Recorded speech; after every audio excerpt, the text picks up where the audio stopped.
Okay. Good morning, or whatever time it is from wherever you're watching. There might be some background noise today, as always.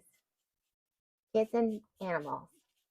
We have 4 cats and a dog, 2 axolotls, and a turtle. So it's all a little suburban homestead without the garden. Although we do have rhubarb. Okay, back to what we're really here for. We are painting Lucy today, and Lucy is a giant black Newfoundland dog. So excited. I was really excited to see that our members picked Lucy. I gave them 4 choices. I have a lot of commissions I'm doing right now, and so it is members' choice, but it's a choice among what I have to paint anyway. So somewhat limited choices, but I try to get like a little bit of a variety of animals up there so that you guys can choose something that you are excited to paint with me. And there is a link to the tracing photo and reference in the description. It's just aquilawatercolor.com/resources. This is a video for everybody. But it is fun because our members get to choose it. So members have a say in what we paint every month, but there is at least one paint along every month available to everybody on my channel, which is just a lot of fun. So I traced this out onto a full-size sheet. I'm working on 100 or 300-pound cold press Fabriano paper that I trimmed down to 22 by 28. And I love trimming it to 22 by 28 because it's great for framing, easier to find a frame here in the United States, and shipping, easier for shipping too. So 22 by 30 is just kind of like an odd size that isn't as user-friendly in my part of the world. And then I have this kneaded eraser that I kind of like to go. Now, this would be more important to do if you're working with like a lighter colored dog. With black dogs, honestly, I probably don't need to be erasing as much as I am. And I don't mind a pencil line or two showing through on the finished painting. I definitely don't mind that. As kind of like it. It's like a part of the process. Looks kind of neat. All right, so Lucy's gonna be a lot of fun. There was no color preferences mentioned by her person, so I don't have to really worry about incorporating specific colors, although there was a request to really make her copper eyes pop, which I think is great because they do. The reference photo, it's cut off a little bit on one side, so that's kind of a challenge in that respect. I gotta empty out my towel. I had to squeeze that out. It's pretty wet. So copper eyes, really, really fun. Really black dog, but then the reference photo is so great. So I just kind of filled out, the tracing had the ear cut off a little bit too, but I filled out the rest of the ear kind of by eye. It's not too hard to kind of figure out what her other ear might look like based on the perspective, and then what her ear that you can see in the reference photo, the shape of it, and like kind of the fur pattern and things like that. So I have a resource that I didn't list on this video, but I'll pop it in after we're done. Just the process that I usually use for painting pets.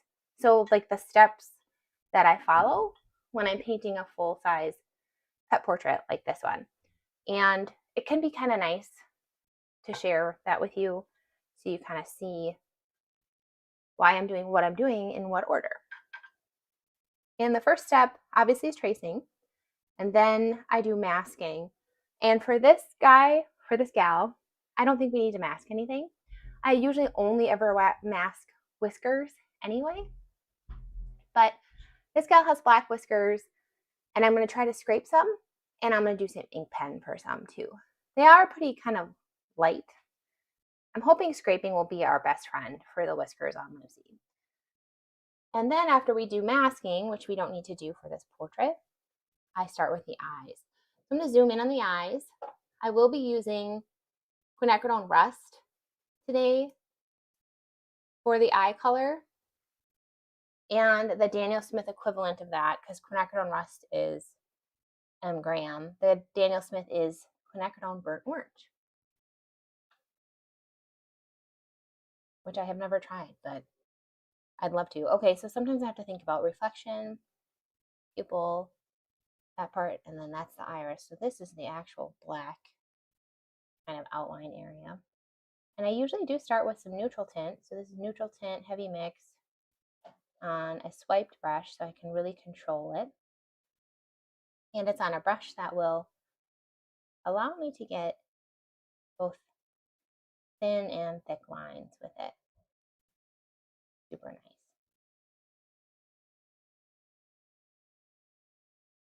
All right, I'll try to keep an eye on the chat. I'm thinking my son will want to pop in and say hi today. He really had a lot of fun on the last live that we did, which I thought was so sweet. You guys were all so sweet to him. But he might pop in too. And then I'm going to finish out some of this with water. I love to have a water only brush. I have a lot of round brushes that I work with, so I can kind of keep them all with whatever color I'm using them for. I don't have to wash them between colors. I'm really excited about her copper eyes. And then her copper reflection fur on the bottom. That's going to be really fun because quinacridone gold, quinacridone rust, and lunar black, they just are magic together. You can get a little hint of green, which can be a little frustrating, but it's worth it because, oh man. I just think, I don't know what it is because lunar black and the quinacridone color spread really well. And obviously lunar black granulates really well. I don't know. It's just awesome. Excited to see what we're going to do with that as we move forward in the painting. It'll be so fun. All right, I am going to pop in a little bit of our pupil and save that reflection. Cool. That's a great first layer. We'll let that dry before we do another layer. That's another reason I like to start with the eyes too, because then you can come back to them and just keep going with your layers, because for me, they require quite a few layers.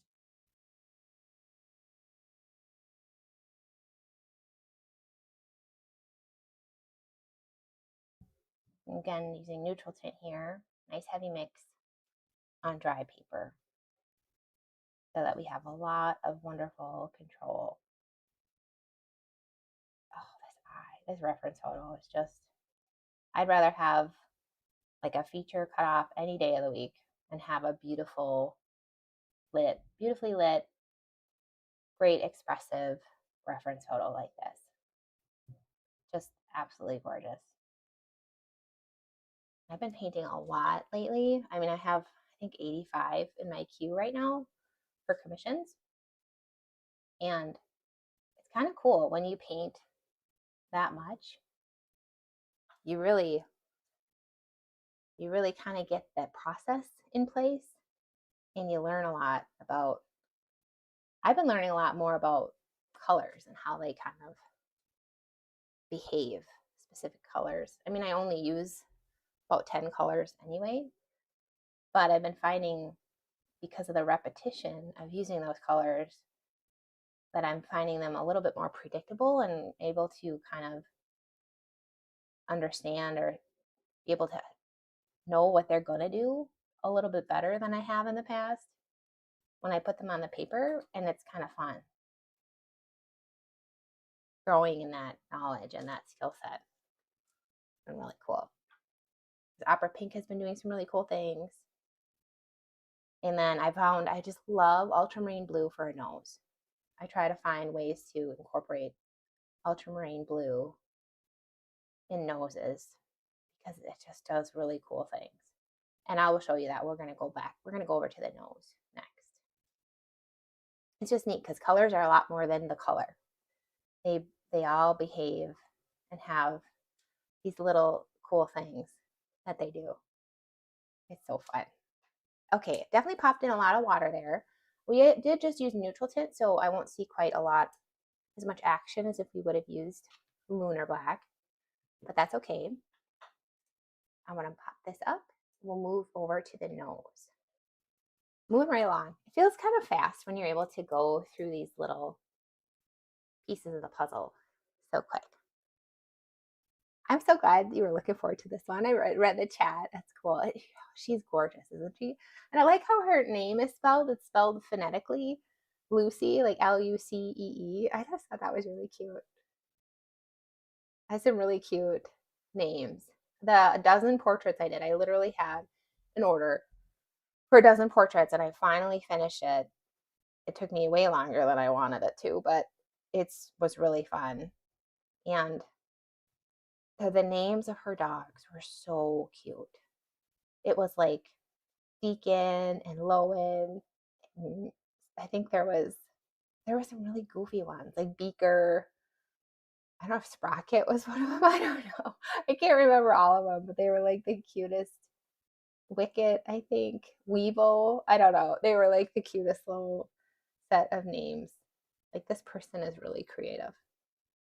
And she was so sweet. She was just so sweet to work with, even though I was running late on getting her set of portraits. But super, super fun project. Okay. Putting the black outlines again with neutral tint.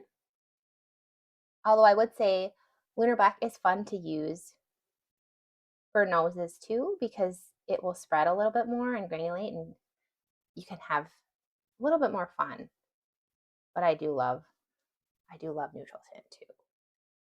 So I might go a little bit farther out on these outlines I put in here. Get that in a good place. And then this is a really big nose. Like I said, I'm painting on a full-size sheet here that's, barely trimmed down, so it's still really big. So if the nose like this is super big, I'll use my flat brush to then fill it in with water. So I am going to go all the way to these black edges that I painted. And if they don't do anything, sometimes I kind of scrub along that inside edge.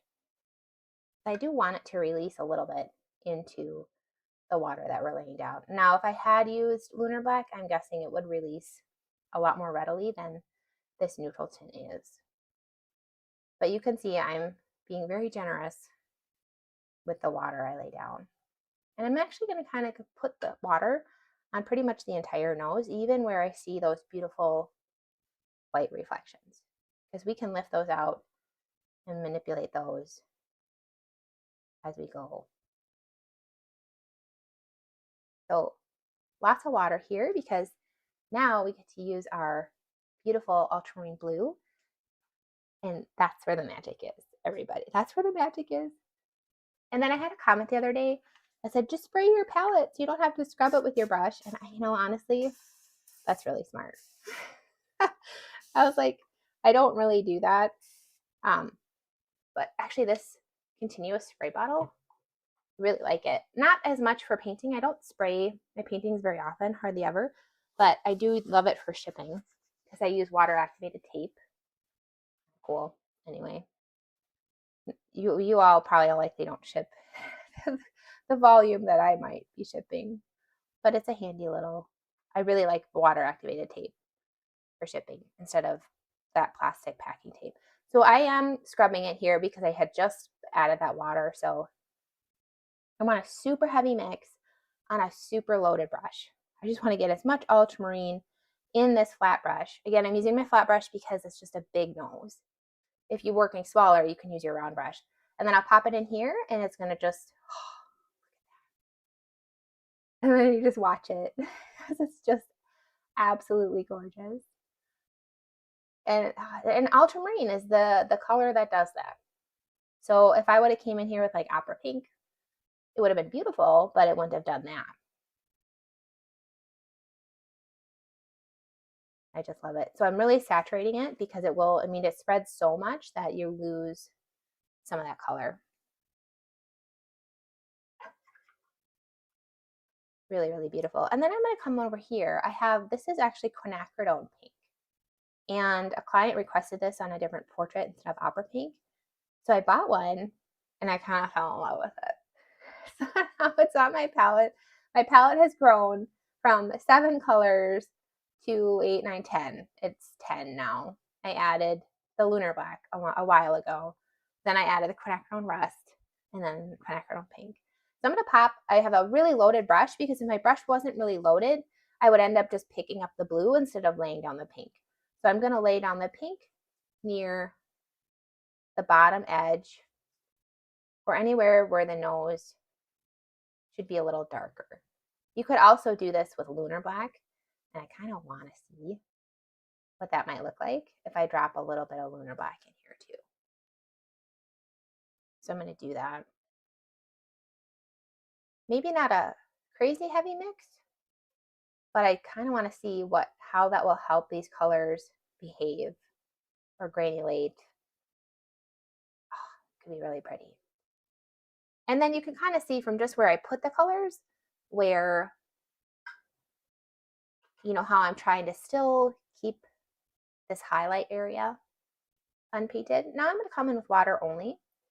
And here's the balancing act now, is this portion of the nose painting is doing what you need to do to get the colors in place and save those reflections without disturbing what the paint is naturally doing on its own. Because it's doing, I mean, look at this. It's doing some really cool things, and I might not need to intervene that much. But I am going to lift a little bit where we have these beautiful reflective areas. And then once I lift, and I do this a lot, show this a lot to my workshop students because it's really a big piece of the puzzle on how I paint, is that oftentimes I'll lift, like I'm doing now, lift, but then I'll come in with water and further push those pigments back. Because sometimes lifting can feel a little stiff and make your painting look a little tight, maybe a little overworked. But then if you come in with water only, and it might be a little too early to do that, it can make it look watery again, make it look more organic, really pretty.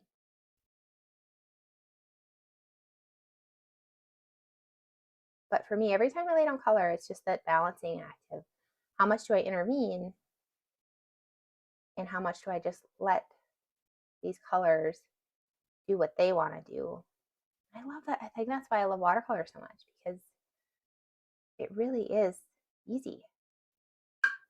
But you have to learn to let go a little bit and be bold and use a lot of water.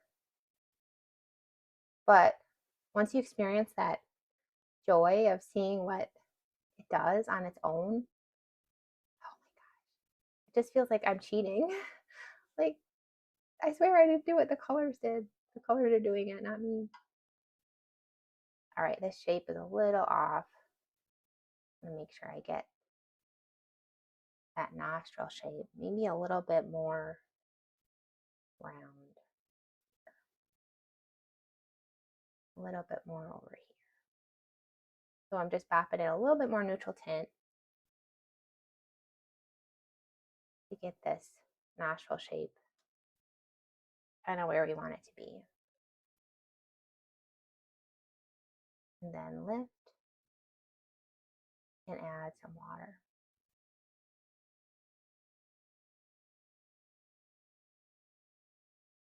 Oh my gosh. So sometimes I'll just have a lot of fun with the noses, and it's just fun. It's so fun. Right, Lynn? You know, it is. Ugh, noses. They're probably, I love ears too, but lately noses have been really fun because I kind of finally figured it out. Like, I used to be a little bit more fussy than this, and now I just let the watercolor do all the work for me. And as you can see, watercolor does a great job. So now I'm asking myself, do I want to lift more along here? It's also doing really cool things, so I'm not quite sure. And we clearly have a good value shift. Like I can clearly see like the lights coming from that side. So light side of the painting today is definitely our left side, light side, left side. So that's pretty easy to remember. I don't know. Sometimes I'm like, oh, I messed with it too much and now it's not doing as much cool stuff. But we'll see. I'll lift out a little bit along here and then add in just plain water. So it still has that movement happening and that beautiful wateriness, but it's just less pigment. So it'll be a lighter value. Okay, I think it's gonna be really fun to see how this dries with that lunar black down there because it's making those other colors granulate. Oh, it's gorgeous. Okay, so we will babysit that. I didn't really have to babysit the eyes too much with that. They were pretty small, especially compared to how big this dog is. The eyes are a little tinier. Because it's funny because then you can have dogs like this where the eyes are huge compared to the face.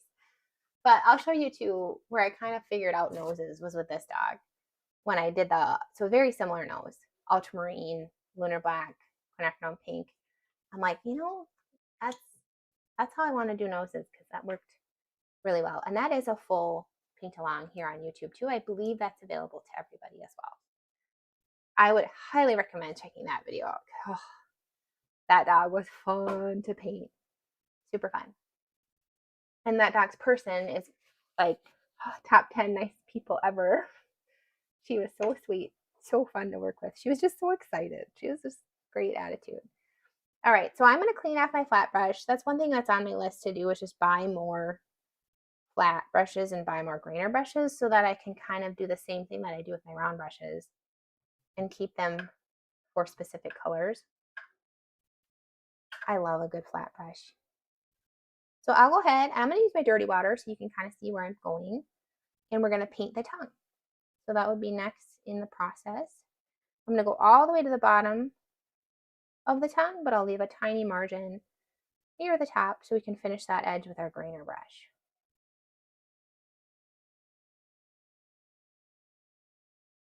And her tongue is so cute too. Filling the whole thing in. I don't need maybe quite that big of a pool. But I do kind of like having a little bit of a layer so the colors do more cool things. Let's pop in opera pink first. I love opera pink. Like a little, at least a little pop of it on part of the tongue. It's a pretty demanding or attention grabbing color. So we don't need to do a ton with opera pink. But I sure love it. A lot of people, they're like, I can't believe you use opera pink. It's fugitive. I'm like, well, you don't have to. You don't have to do it. But look at that. It's gorgeous. I want to do it. It's really pretty. Let's see what color is that. I have some purple on here. So I'm going to come in with my quinacridone pink now for the darker areas and quinacridone colors. They are good at spreading, as you can see. And then I think what I'll do is I'll pop in lunar black at the very top for that shadow. Because then we'll get some granulation. We'll get it doing some cool things with the other colors. Boy, it's quite the pool up there though. Maybe I went a little too far. Is there such thing? I don't know. I'm going to mix it with that quinacridone pink too. So if you can see my palette, I have this beautiful well. My lunar black was mingling here with my cobalt teal. There we go. And I would say any purple that you create with lunar black is going to be a beautiful, fun purple. I'm going to grab a little bit of ultramarine blue too for her really cute little markings on her tongue that I'm guessing on where these go. I don't think it's so imperative that we're super accurate with that. And then she has her tongue line that kind of goes from here up to here.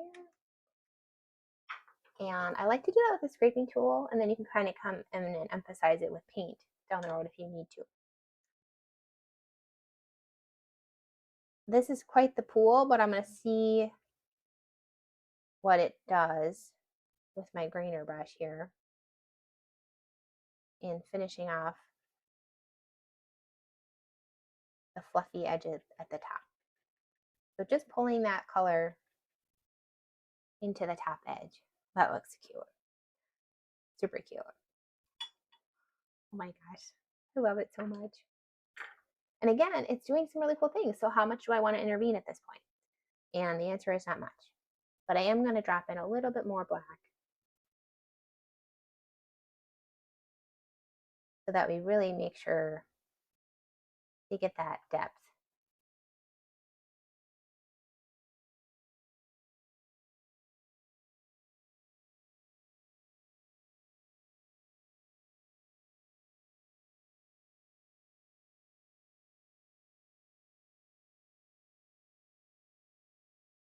Oh, gorgeous. Okay. I'm babysitting my tongue too. And there's kind of a glob of ink here. I'll just lift that up. But I love what it's doing. Oh, that's so pretty.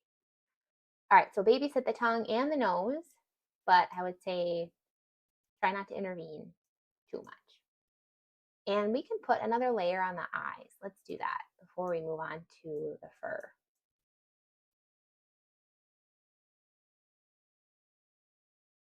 So I'm going to get a little bit in place. My mise en place. I worked at a French restaurant for like a year when I was a teenager. Mise en place. I learned a lot, that's for sure. Chefs back then were, it was like industry standard to yell all the time. But then he got fired. So maybe it wasn't so standard. Okay, the stories of our lives. Let's do our beautiful iris, the funnest part. So I'm going to grab, and this eye is still pretty small, but I'm just going to come in on the dry paper. I'm not going to wet it first. I'm going to get a really, really heavy mix of, it's really tight here, but I am just picking up a good heavy mix on a loaded brush of my quinacridone rust. And I'm just going to finagle what I'm doing over here. And basically we can go everywhere but those white reflections.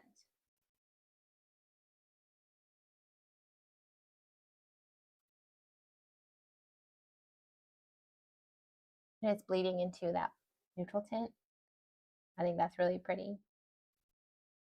It's just fun. We get to see what watercolor wants to do and where it goes, and it's such an adventure. Okay.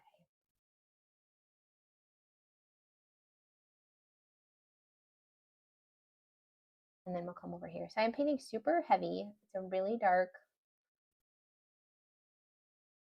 application of this quinacridone color because we'll come in and lift it to get those beautiful highlights back. And quinacridone colors, when you lift them, I think that's really where the magic is for eyes, at least.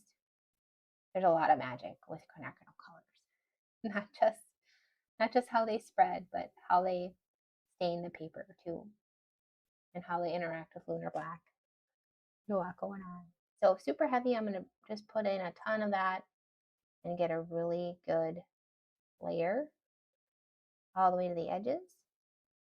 And that's it. That's our second layer, which is kind of crazy. That's really easy, right? I'm so glad, Lynn. I'm so glad you're excited to get back into painting. It's just, life happens, right? And we get busy and all that stuff, but so fun. Yeah. Cheryl, it's so fun just to see what happens when we let those colors. Oh, it's just magic. But that's a good question too, because we are actually already getting some blooming. So Cheryl was wondering, what do you do if you get blooms? And I love them. So I'm like, oh, I hope I do. I hope I do, because that's one of those things that, again, watercolor does. And other mediums just don't compare with what watercolor can do. So I hope I do. I really hope that I get some action and I can see those fun things that happen. And I don't think it's negative. I think it's a positive. I think we should lean into it. And I could even accentuate this bloom if I dropped in some more water right now. Blooms, especially on noses, look really good because there's so much texture on a nose that I would love to see that happen if we can make that happen. So we're babysitting the nose and the tongue, but I love what I'm seeing, so I don't think I'm intervening there. And then what I would do at this point with almost every pet portrait would be the dark side. I'd start on the dark side. And a little disadvantage here because we do have that ear cut off, but you can kind of see how I made it a little lower and a little bigger because obviously this angle, we're going to see more of this ear than we do of this ear. And I know it's probably hard to see my pencil lines, but you get the idea. And you don't have to be super accurate because it's just a fluffy ear. So make it fluffy. You'll be good to go. All right, so now I'm thinking, okay, how much do I want to tackle? Because once we lay this water down and drop our color in, then time is a big piece of the puzzle at that point. So I need to think about how much would I feel confident working with at a time. So I think I'll just start with the ear, and then I can kind of go from there as we see what happens. Try to help you see all the stuff I'm doing. All right, so black dogs are really fun to paint. I was excited that a lot of our members really wanted to see a black dog painting. I personally think that's a little less stressful, a little easier than like a white or lightly colored dog. But the one thing I will say with black animals, it's very easy to overpaint them. And if you painted this whole thing black, it would just be a big flat, ugh. It would be a sad day in your painting experience. And I would know because I literally just did that with a commission and I overpainted it and I had to redo it. It happens. So that's my biggest tip. Don't overpaint it. Tell yourself, and I do this all the time, I just tell myself, hey, I can always add more. I can always add more paint. So I don't even need to be worried about it. But you can see how basically what I'm doing is I am putting water. I start with the dark side because that also helps you with overpainting. So you don't overpaint the light side when you get over there. And I'm painting water, a good amount of water. I'm using my dirty water so you can see it on every part of her ear area that is the darkest. So darkest darks first, and then we can kind of come in and get our midtones in place with color and technique, brush strokes. I want you to be able to see this though, so I might just get a little housekeeping here done and zoom out, but I kind of have to do it with the stand, my camera stand. So I'm just cleaning my brushes, saving my paint, putting it back into my palette here. I'm going to see if I can just zoom out.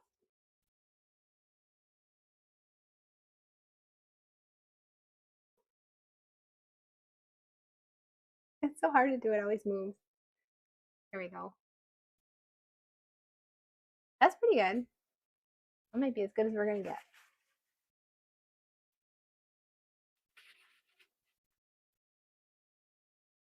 And she has that little tuft of fur, and that was another request by the client that I get that little fur tuft in there because that's just really sweet feature that she has that she wanted to make sure was in the portrait. So that's why there's that little extra square image in the reference photo.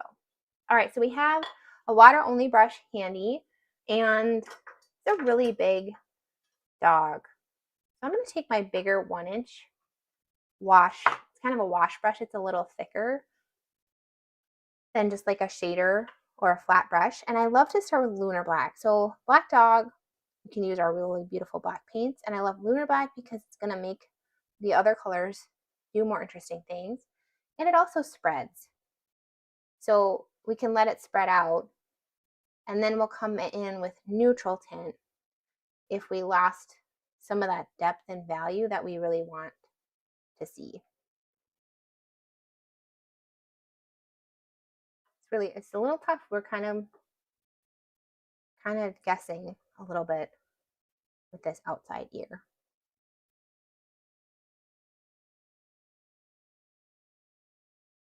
Look at that granulation. Then you just want to stare at it. But then you're like, oh, I got to keep going. I got to keep working. So now I'll come in. I'm going to use that same brush. I'm going to grab some of my neutral tint and emphasize, although it didn't spread too much, where it's really dark. I'm going to connect up to that eye. Anywhere where you want some more intense black. Okay, keep that brush handy, and now we get to have some fun with our grainer brush. All right, I haven't really thought ahead about light side, dark side colors.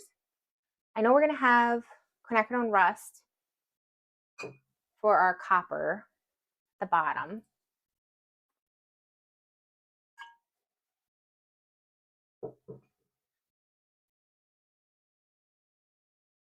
I think we should do purple. So I'm gonna grab purple. Just plays nice with everything, you know, versus if we were gonna do like blue, which would look really great with black, but it would turn green with the quinacridone rust. Although I love the blue that I see up here. So what I might actually do, instead of a really specific dark side color, light side color, I might actually do like blue near the top and then drift into purple. That it'll be a nice buffer for when we move into the quinacridone rust color at the bottom. And then to make sure I get the light side, dark side in place, I might just not paint the light side as much. So that's my plan right now. We'll see what happens. So I loaded with quinacridone pink. And what I'm going to do is I'm going to have some fun both laying color down and moving the black that we already have in place. So now I'm thinking about edges and fur patterns. But I don't necessarily, that doesn't mean I need to have purple. So I kind of want to keep my purple down here. I don't have to grainer brusherize every single edge, just because technically every edge is furry. But this is a painting, so I want to make sure it looks like a painting. And I want to let the viewer fill in some details too. And I think I'll connect. You can't see that. Hold on. Down over. You can see how I'm just connecting this color to the bottom of the page. I'll let that kind of drift in there a little bit too. Be really pretty. All right, I want to move to that blue. I think that's going to be really cool. In my head, I can see that being really, really neat. So I'm going to grab my ultramarine blue, and we're going to stick this near the top. Actually, instead of a grainer brush, I think I'm going to put some blue in without overpainting it. That's what I'm really thinking about right now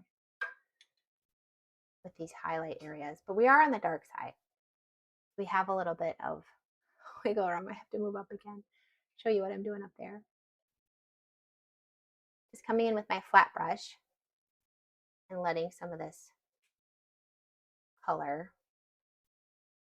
move into these mid-tone areas a little bit.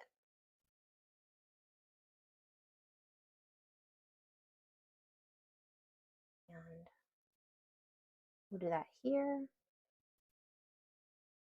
I'm going to grab some ultramarine blue. again for the top. And this blue will help that copper color pop too. So that's a good thing. And I'm also putting it on top of the black, because now that we have water around those shapes, it will move on its own.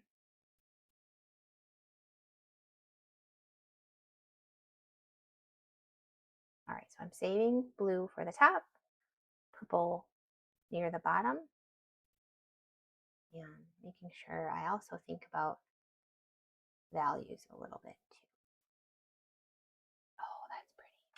That's so beautiful. Okay, so we did step 1, paint with water. We did step 2, drop in color. Now that doesn't mean we can't keep doing both of those things as we move into step 3, which is finishing with those texture techniques. And it's just a great time to think about texture and fur patterns and possibilities while we're in this gorgeous stage of almost dry. So right now it's still pretty wet. It's not really at the almost dry stage, but this is the fun part for me. This is definitely the fun part. So visible brush strokes and grainer brush edges. Think about these hair tufts up here.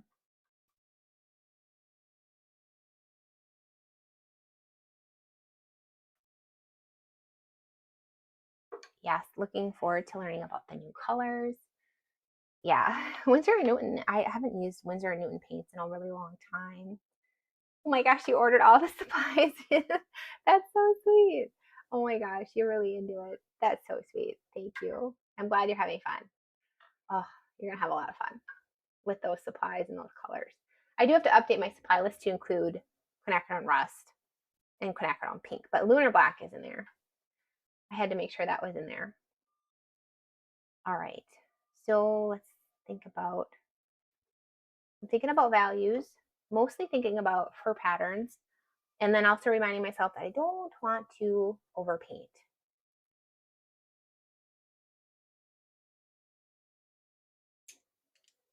Look at that granulation. It's so pretty.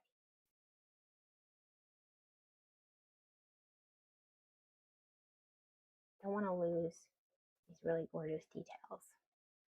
So I have quinacridone pink on this grainer brush right here.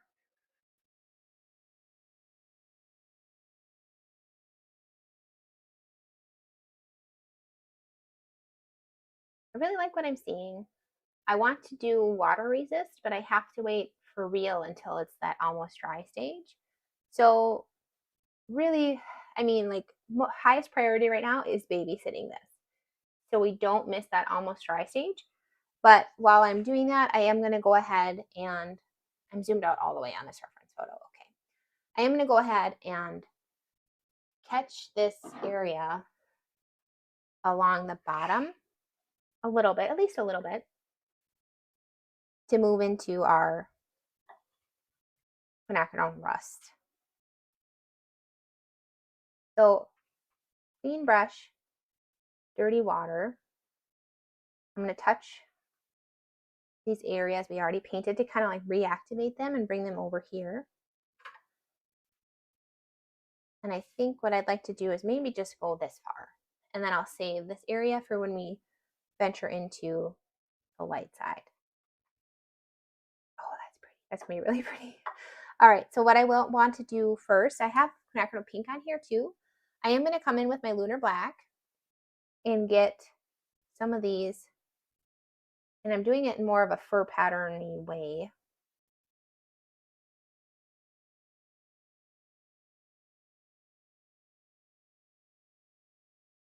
Okay, and then I'm kind of getting into the gums here, so maybe I will negative paint around the gums. Pretty dark right there. So ideally I would not be doing this with my grainer brush, but get that in place around that gum area. Bring that into here.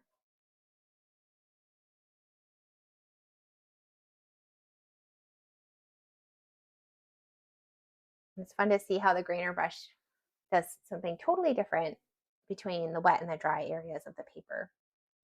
So pretty. I want to pop in a little bit more lunar black where maybe it spread out too much and I lost some of that value. And I'm keeping it lunar black instead of neutral tint because I still want to see this granulation happen.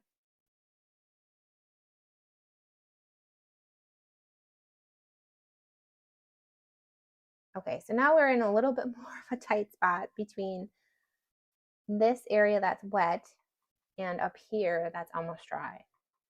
I'm trying to work a little bit faster if I can manage.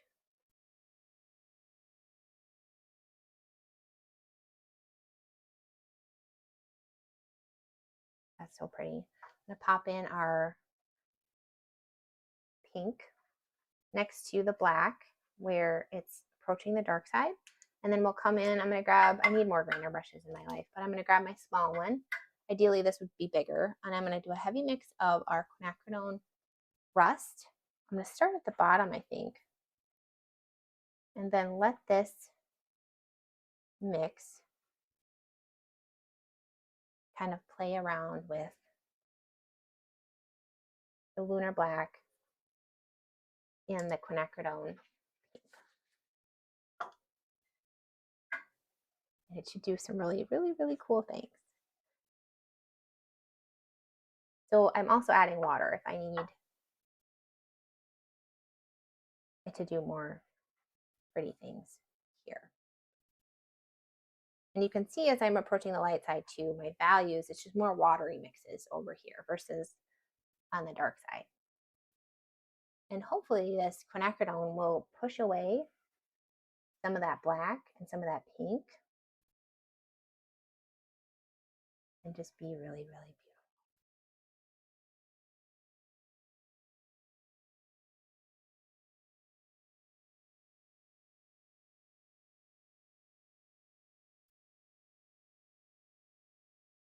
All right. So trying to get this in frame for you guys. I'm going to try some water resist with my bigger grainer brush. So that's water only on a kind of swiped brush. And the cool thing about water resist is if it doesn't work, nothing bad happens. So it's always worth trying. And it pushes away the pigment you have on here. And you can see it's also pulling some pigment. I hope you can see that. I know I'm really zoomed out. I apologize. It's a little tricky for you to see all these intense details. But after we're done with this, I'll try to post. I'll try really hard to remember to post a finished image. You can zoom in and kind of see the detail we were able to achieve that you can't see from far away, but you can really see it up close. I'm getting some thinner water resist areas. Really, really beautiful. And then you can kind of use the side of your brush and pull color and get water resist to get more chunky fur patterns. So it's coming back to that balance piece of how much do I want to intervene and how much do I want the color to just mix on its own. And I'm also telling myself too, I always have glazing. So if I have big white chunks that look a little funky or it's not quite perfect, I always have that ability to, at the end, come in and glaze. I'm going to pull some of this color with my plain brush and make maybe just a little bit more abstract. I'm going to pull it into the background a little bit. I don't want to overwork it too much, but I like some geometric brushstroke edges. And then also we're getting some ghost edges from that being almost dry and then covering it with that little layer of water. That can look so cool. Let's get some water resist over here. Water resist actually is a lot easier than we think. It's not a technique that's out of reach by any means. It's just a matter of timing. So, and it looks so cool. It's going to be one of those techniques that if you have people who see your work who aren't watercolor painters, they're gonna be like, how did you do that? How did she do that? You know, it's kind of a fun, like, it's actually really easy. Really, really fun. So again, I'm using the side of my brush and kind of lifting and water resisting at the same time so that we can get some chunkier shapes happening. I want it to look pretty organic, pretty good. Not too all like a thin fur pattern, not too all chunky fur pattern. This is so pretty, just what's happening over here. And I'm excited to glaze once this is dry, at least on the light side, with a little quinacridone gold. That's really good. Well, happy birthday. I'm glad you got some watercolor stuff for your birthday. That's awesome. That's super fun.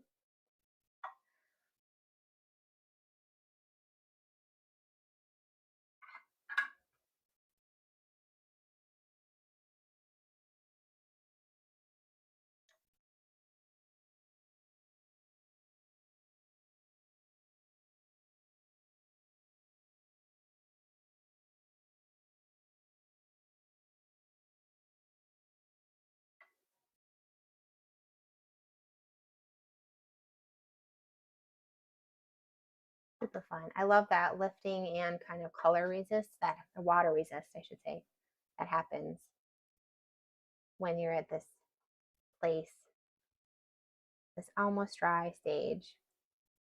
It just feels like a million things are possible when watercolor is right here in this place. It's so pretty. I'm going to pop in a little bit more and maybe more of a, I don't want to sprinkle it too much either. I kind of want to cluster it if I can, so that it still stays pretty punchy and not too, because when we put things everywhere, all of a sudden it's not as interesting. But even though technically she has these beautiful gold furry areas everywhere, I'm trying not to be too in your face about it.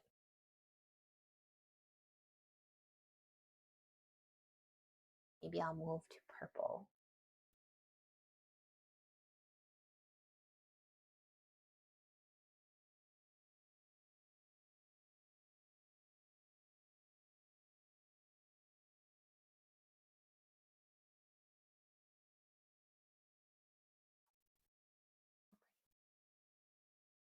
I'm excited to see too what we get with glazing near the end. All right, where else can we do water resist? Like a hair right here. A lot of animal hair in my house.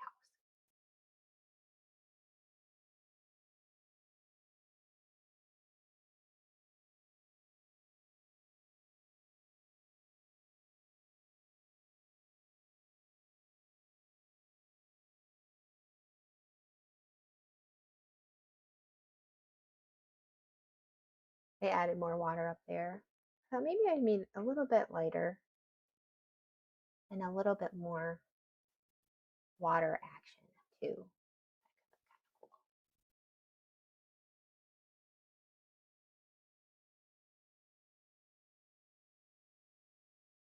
Oh my gosh, she's so cute. Just like this big fluffy cuteness. So I am definitely lifting and adding water and thinking about the overall shape of her face and like how you can see her facial features from what her fur is doing.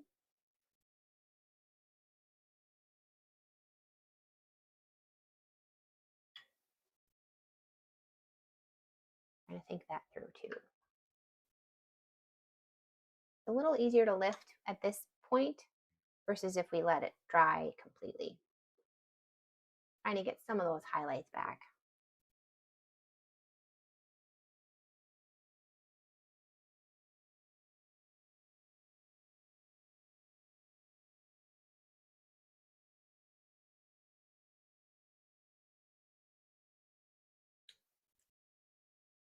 All right, do we want to scrape? This could be a good, yeah, you're gonna love the rust. You're gonna love that rust color. And the thing with scraping is it's very easy for me to overdo it. Kind of like, honestly, with every technique, if their techniques themselves are just really fun. And that's also the part that we have more control over is these, like, where do we put our grainer brush? Where do we scrape? Where do we water resist? And where do we splatter? And so when we have that much control, we also have, with great control comes great responsibility, right? And we don't want to do too much. It just will, it'll lose its impact if we do it everywhere. So I'm really trying not to do too much. So I try to cluster it. That helps make it look a little bit more organic. She has a cute little whisker thing. I don't know. I think it's a whisker.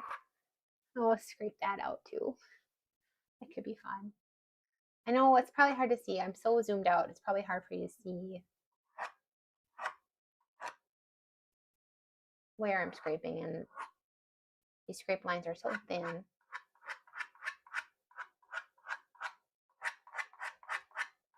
I'm almost scraping and pulling color too up there, which looks really cool.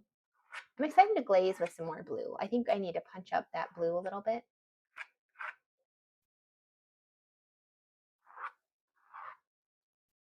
All right, maybe some little stragglies. That might be all we need. There's a lot going on. We're in a great place. Like, oh, we get it. I get it. There's a lot going on. This is a very fluffy, very colorful black dog. You can just add so much color when you're working with black animals. It's like all the colors are hidden in that black fur, every single one.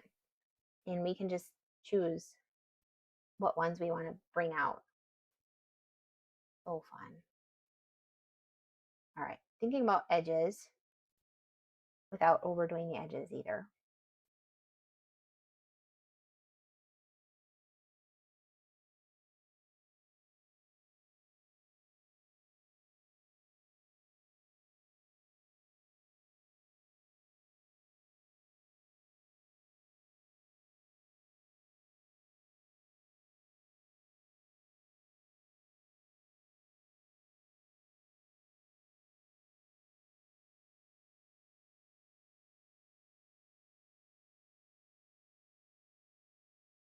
It's more curly down here. It's not super curly up here. Maybe I'll bring that back. More like chunky sections up here. And if you're not painting like a commission, that's not as quite as important. You can have more fun with that. But this pup's person will know what that fur really looks like. So I got to make sure I get that right. Okay, fun. Really fun. I think it would be fun now. We can obviously babysit this, but I'm really happy with how it looks and where it is right now, so I'm not going to worry about it too much. And coming back at the end, we'll glaze it to get those values a little bit more punchy, but I don't want to overpaint it. So I think it's a good time to step away from this area. And then we can do another layer on the eyes. And then a layer on the snout would be nice, because usually snouts, muzzle areas do need a couple layers. So it's kind of nice to get that in place right away. You got a giant rechargeable tracing light pad. That's cool. That's really cool. I usually just trace on like I do have big windows in my house though. So like I have a sliding glass door. So I'll trace there. And then my front door is all glass, like the storm door. So I'll trace on that one too.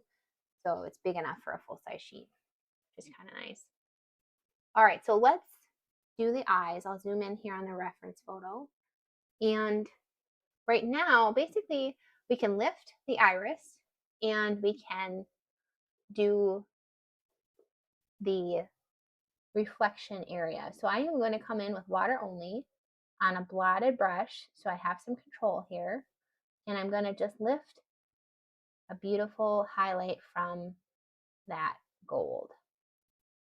And I tried to make it a little bit of an organic lift, not like a clear as day stripe. And then once you lift it out, again, it's really fun to come in with plain water to make that a really nice kind of organic edge. I'm going to zoom in a little bit more. You can see that a little bit better. And we'll lift over here too. So again, water only, blotted brush, so we have a lot of control. Lift that middle area to get this beautiful gold. So it's just scrubbing it, bringing that, taking that top layer off on the inside, because I still want the dark edges on the two, like the inside circle and the outside circle. So I'm just lifting right in the middle of that pupil. And then it's still dark at the top. So I think that's all I'm going to lift. But then I'll come in with water. And I might just smooth that rust that drifted into that black shape into there. I think it would be wise to let that dry before we do the reflections. So let's go to the muzzle. And I'll zoom out a little bit again.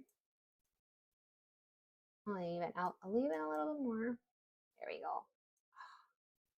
This is gonna be fun. It's gonna be really fun. So I would say have your scraping tool handy, and sometimes I literally put it in my field of vision so I don't forget. And I don't as much anymore, but when I first started scraping, that was an issue. I definitely forgot to scrape often because it was kind of newer to me and it wasn't really a big part of my practice. Babysitting this tongue, I am dropping in a little bit more lunar black. Although lunar black likes to sink to the bottom, so I'm guessing it's there. It's just we can't see it yet because it's at the bottom of that little pool.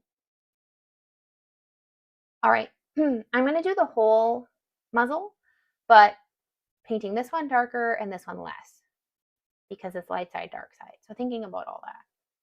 So dirty water, and thinking about this too, although I do love pulling, I'm going to just see, I'm going to touch it a little bit, pull that color into the muzzle. We'll have a lot of fun with that. And then I'm also going to try to think about our color scheme of like blue, purple, gold. But I think I'm going to have more gold in general as like a light side glazing color. That would look pretty cool. But purple looks great with all the colors. I'm going to leave a little bit more white paper here. And then try to get this nose in place. Oh, I love that. That is so pretty. All right, this has lunar black on it still. I'm going to pick up a little bit more of that. And hoping it'll spread out so it's not too intense. But I am kind of just putting a layer of that on the dark side. And we'll bop it a little bit on the light side too.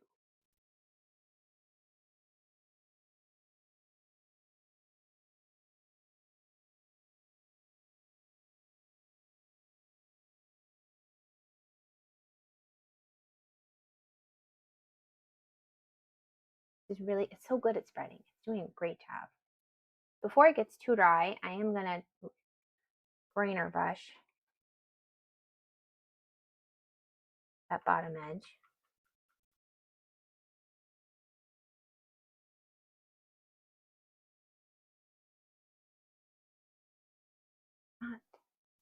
Definitely a lighter black, but I want to get some of this value where I want it to be.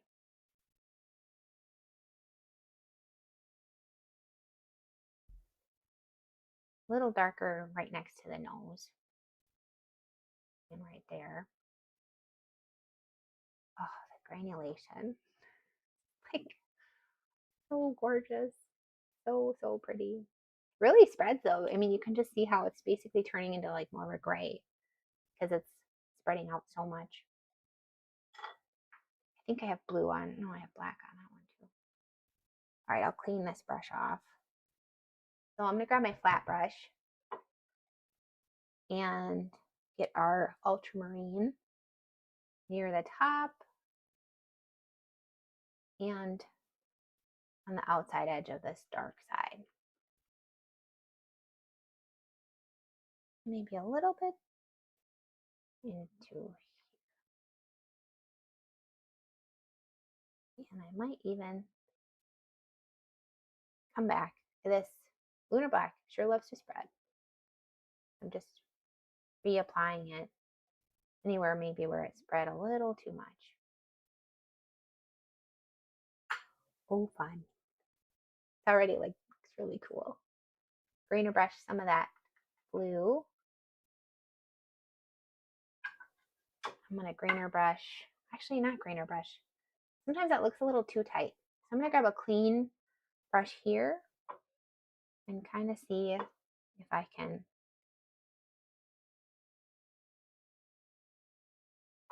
without painting it too much. I add a little bit of water. There we go. I love that. Let that just mingle. That might be all I want to really paint on that light side part of the muzzle. All right, definitely gonna scrape. And I might grab some lunar black again with my grainer brush and see if I can get a little bit more along these edges, but maybe in more of a fur pattern type way.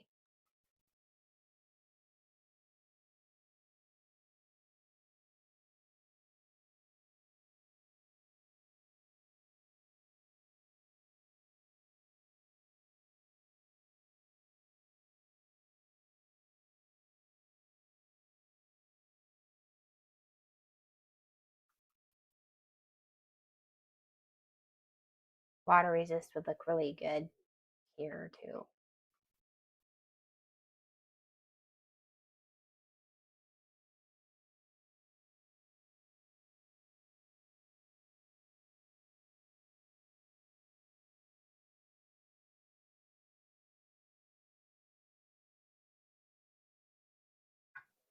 Kind of like how right here on the nose, it's almost that gold color again.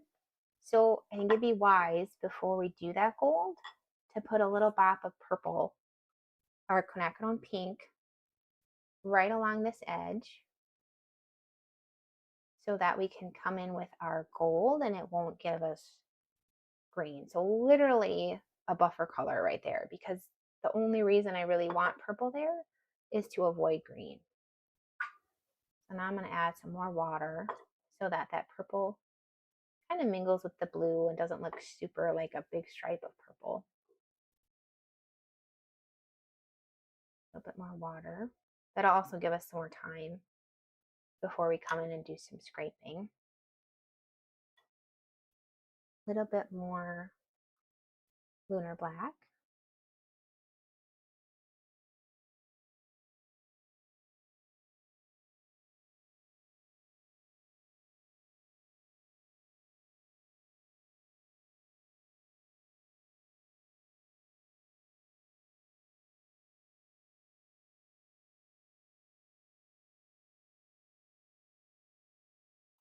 But before that purple dries, I want to add my gold so that it actually does some stuff with that purple. I like that. That's really beautiful. So let's grab a wet brush, water only, but swiped. So a little bit of controlled level, and I might go in with gold. So I'm going to grab a heavy mix of my quinacridone gold, not the rust. It's very similar, but definitely a very different color. I think it's worth having both of those colors in your palette. And I am just going to swipe it right along this purple edge. and it will hopefully do some really cool things. I feel like it already has. It got kind of dirty, so when you swipe that gold right next to that dark color, your brush gets really dirty, and I can't really salvage that paint, so I just cleaned it off. It's kind of a bummer because you're kind of losing a lot of gold, but I'm gonna bring that gold, grab a little bit more gold, might bring it. Actually, I might bring it all the way. Oh my gosh, can we be so bold with gold? Bold with gold. I like that. Oh, I did get into the cheesy zone. Okay, this is still wet, so we could probably have some cool things happen here. Bring it all the way over. I'm going to grab a new water-only brush, introduce some water, and lift off a little bit. I do like the luminosity of the paper right there, so I wouldn't mind having some of a paper edge. But quinacridone gold just does really cool things with other colors. So that's why I wanted to make sure that those other colors were still a little bit wet when I introduced that gold. That was an important piece of the puzzle. Okay, that feels like enough of a edge. Now before we move on, do I want to make sure that that gold is punchy enough? I'm going to move that up. There you go. So I might come in and make sure I'm dropping a little bit more gold along. And you can see how it pushes. We can just watch it literally right now push those other colors. It's a bully in the best way. And again, it only does that if we have those other colors are still wet enough for them to mingle with that gold. So I am getting some green. I probably didn't put enough purple there. Worth it. That's worth it to me. All right, we're getting to a really good place where we should probably start scraping. I am adding a little bit more black. Not right next to the gold though. And we can think about water resist too. But I don't want to introduce too much water that now we have to wait for scraping. But let's just see. I don't know if it's dry enough. Yeah, I'm going to wait on water resist. It's definitely not dry enough for that. It really has to be that almost dry. But we could try. Let's just see what's scraping. We are getting some scraping. So I'm going to go right along the edge and get some of these whiskers.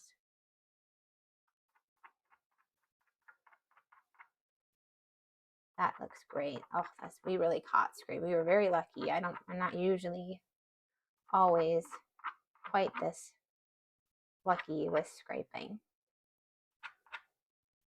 So that worked out. And I'm going to get some actual kind of whiskers here too. And we also, even though maybe the whiskers are everywhere, it's not a bad idea to cluster those too. Because those sharp lines really do attract quite a bit of attention.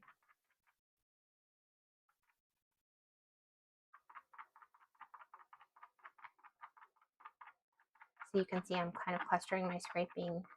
I mean, usually I just have to scrape wherever I can scrape, depending on how dry, my timing.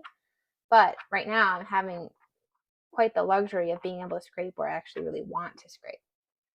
So I got pretty lucky here. Getting some whiskers in and some of that reflective black fur.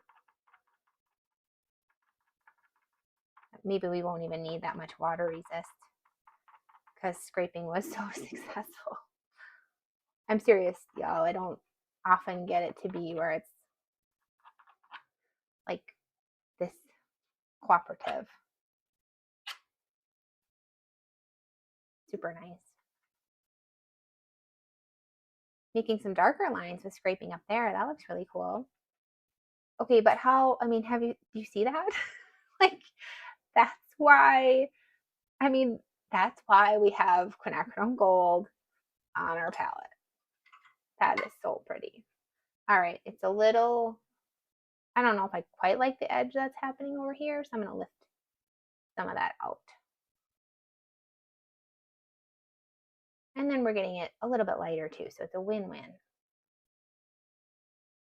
I feel like we are at a good place now for water resist. So really definitely swipe your brush. You do not want to introduce a huge pool of water when you're doing water resist. It's really subtle. I'm not thinking you're going to be able to see what I did over here.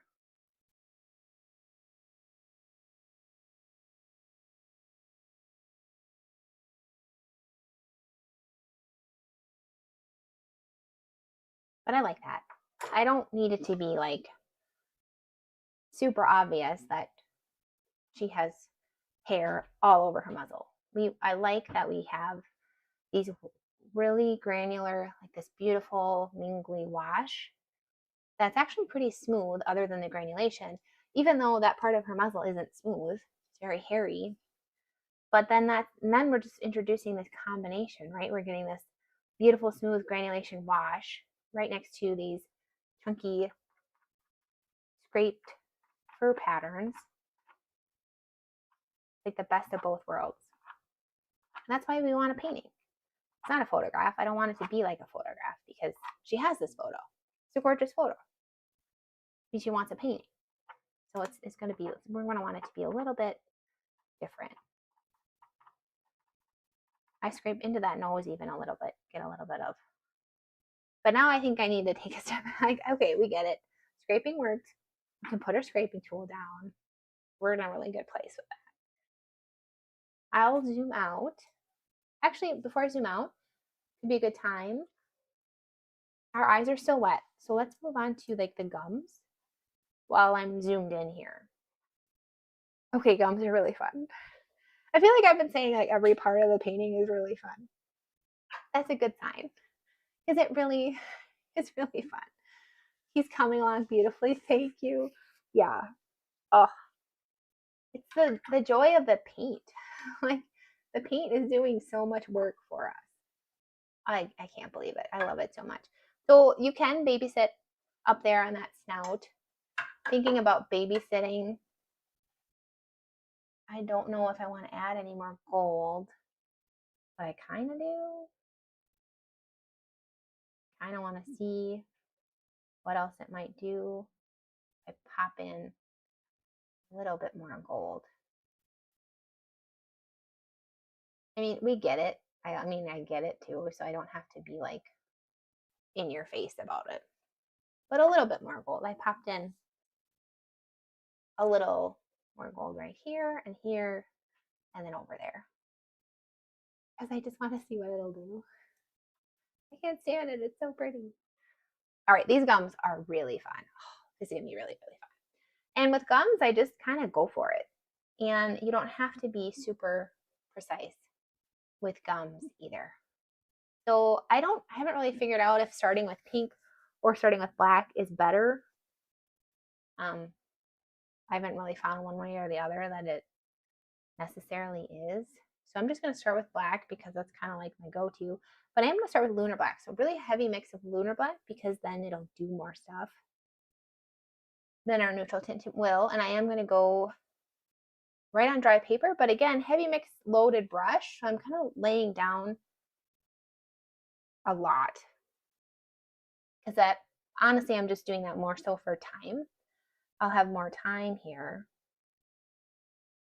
to have it do cool things and to mingle with the pink that we're eventually going to put down.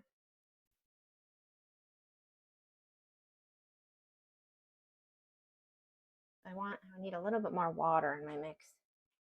The heavy mix, but I needed to have some water in there. Okay, so we have this. And then it really comes up here, right next to that tooth.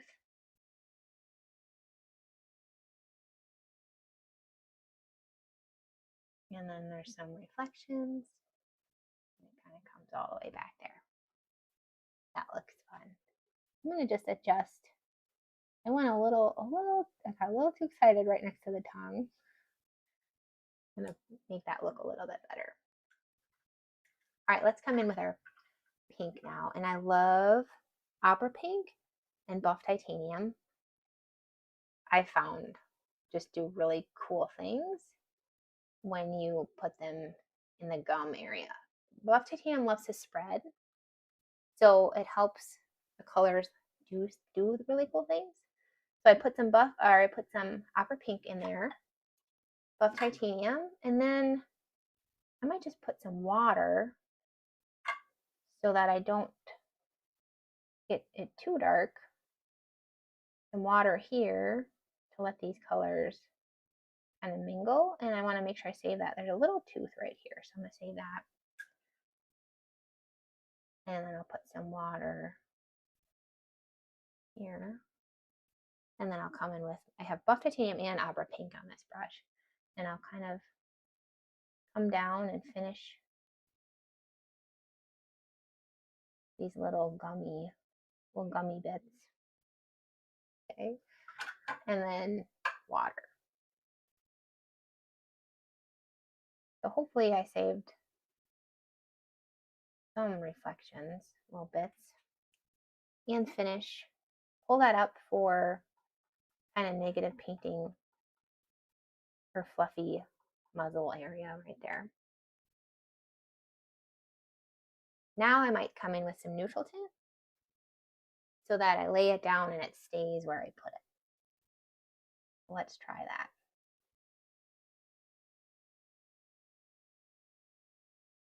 A little bit darker up here.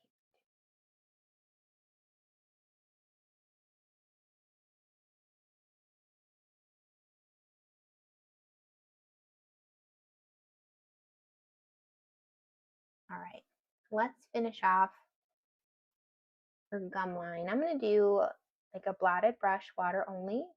Pull this color. I have a lot of gold on that brush. There you go. Pull this color down with water a little bit. I got quite the pool of lunar black right here though, so I'm going to be a little bit more conservative. And then I'm going to load that grainer brush. I have some lunar black on here. Finish off that hairy edge.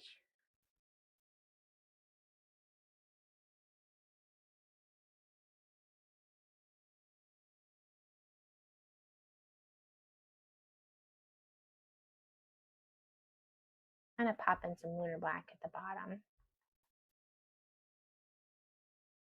And pulling it down at the same time. So then we can introduce maybe a little bit more water so that it's not too stiff.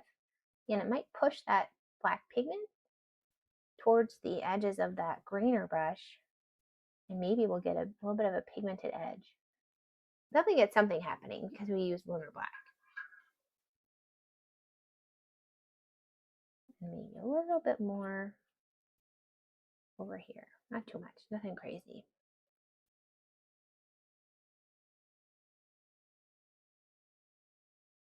Maybe I'll push that down a little bit there. All right, I want to introduce maybe a little bit more water if it's not doing as much as maybe we'd like it to do. It's definitely doing some really cool things.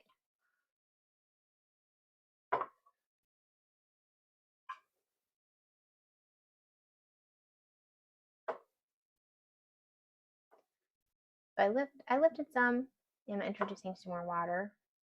And then I think I'll leave these white shapes and soften those after they dry so that we can have some cool reflections in that gum line.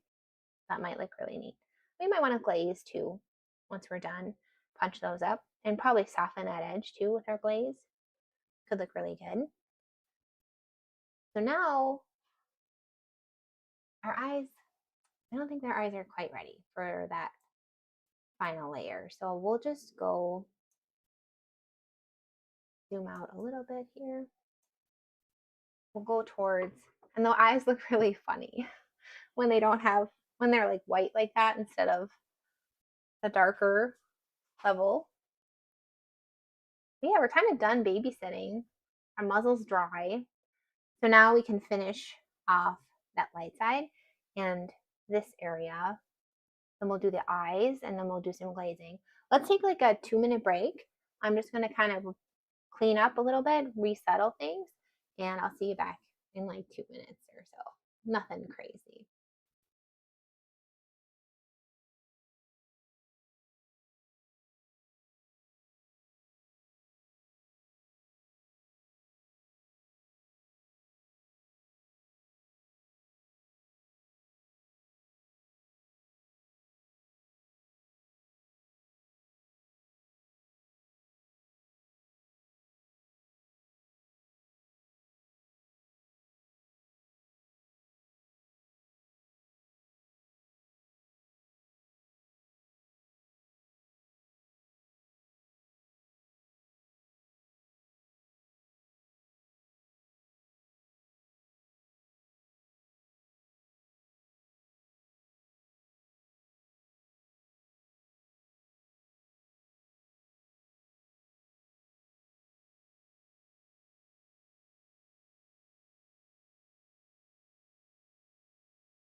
Welcome back.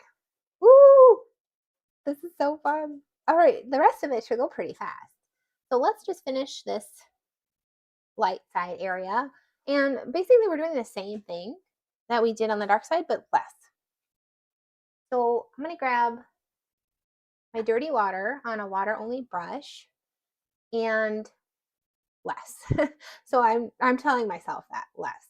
And we'll start by painting with water, leaving a nice margin so we can finish with our grainer brush on the darkest dark bits of our light side. And sometimes I scrub into those sections we already painted near the dark side so that they meld together a little bit better. And in general, I'm kind of doing a thinner layer of water too. Dark right here. And like I said before, the biggest key with black dogs is just don't paint them too much. So my trick with that is I try to just paint in these sections and then darkest darks and then see where we're at after we do those darkest darks. It's very dark right here, right next to the mouth. I think that's important for that depth. So I want to make sure I get some in that area, right next to the tongue. And then we'll pull this color into that lighter fur. Now I don't want it to pool, but I also don't want it to be dry by the time I add my water or my color. Lunar black on here, we'll do the same thing. Pop that in and let it kind of hang out and spread around. See where it goes. maybe not as much up here.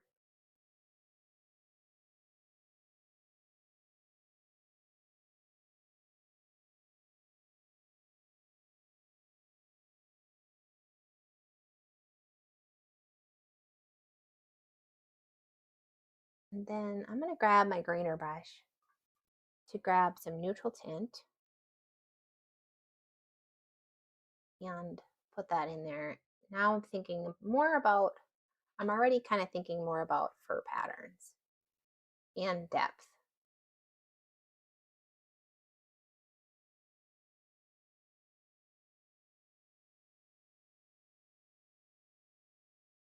I am going into some of this area that's more dry. Let's make sure we can see her tuft, her little hair tuft, kind of like a few little sections. But definitely putting that in more of a brushstrokey way, fast, loose, but thoughtful brushstrokes right there. Pull this eyebrow out with our grainer brush too, and kind of go into that dry area. We'll get a lot more control with our grainer brush in those drier areas.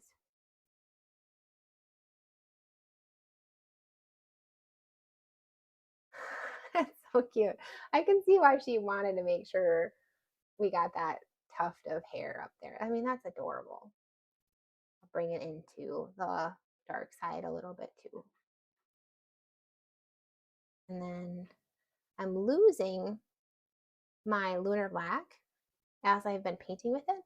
And that's a good thing. So now it'll be a little bit lighter as we go and finish the light side, drifting this paint into the rest of, I'm going to grab some more water, not more paint, just more water. So I have stuff, some substance on my brush as I pull that out. And again, it's very much thinking about the fur patterns. And for me, that means kind of fast, quick grainer brush strokes. And also clumping it. So not sprinkles, but more clusters. And I'll bring that color, that gray, watery color a little bit back into the bottom.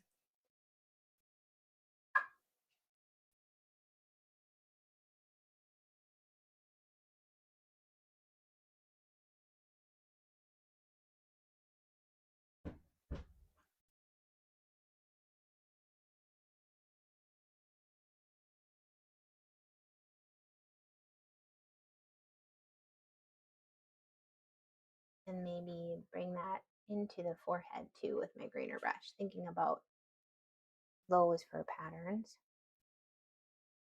along the eye.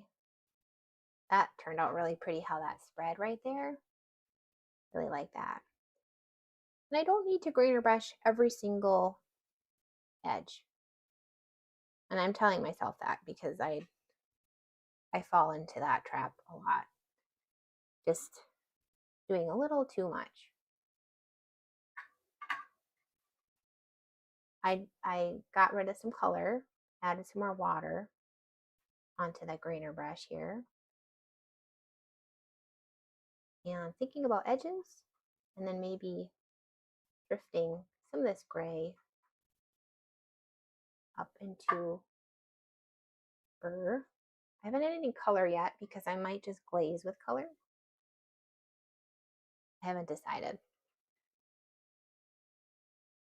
As if I have like all the time in the world to decide. All right, I'm trying to think about how am I going to kind of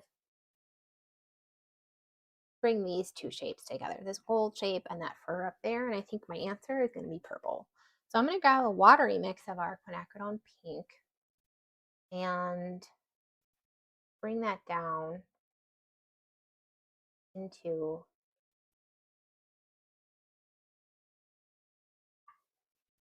our beautiful gold. don't want to get rid of that like light happening here, but it's also kind of a little of a chunky edge. So I'm going to lift a little bit of that gold and kind of smush it with my brush into the pink. That looks really good. I'm going to bring some more pink over here, and color looks really good next to eyes.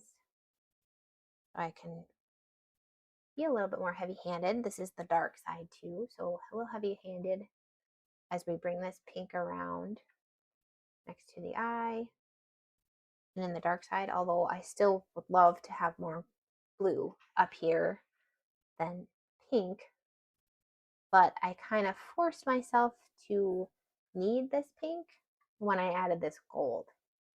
So such is life, but plans change. The other thing I will say about this angle, when you're painting a dog with this angle and you have this like beautiful curve along their muzzle where it meets their face, awesome opportunity to add color, to distinguish that curve with a big pop of color. And I did that on a dog called Moose with ultramarine blue. So we also have to think about value though too, because it's very similar in value to these other pieces of the puzzle. So sometimes just distinguishing that shape with color can be really cool. I'm softening some of those edges up there. So that's what's going on in my head right now. How do I want to render this in a cool way? I think what I'm going to start by doing ultramarine along here where we had originally intended it to be. And I'm going to pop some up here too. So I'm almost kind of glazing, but I feel like it's going to help inform what I do right here. So getting this in, I am bouncing around a little bit, but it's helping me make the decisions I need to make for the rest of the painting. I love this gold. I kind of like how light it is. That's why I'm hesitating to add too much color right there. But this is a girl dog, which is good news because we don't have to be too stingy with our pink. Sometimes on boy dogs, I want to make sure I don't put too much pink on there. I really like pink, but it's like, okay, they're boys. Let's not go to town too much with the pink. They're little boy dogs. Not that boys can't like pink. That's not what I'm saying. I'm just, we're thinking about all those little pieces of the puzzle.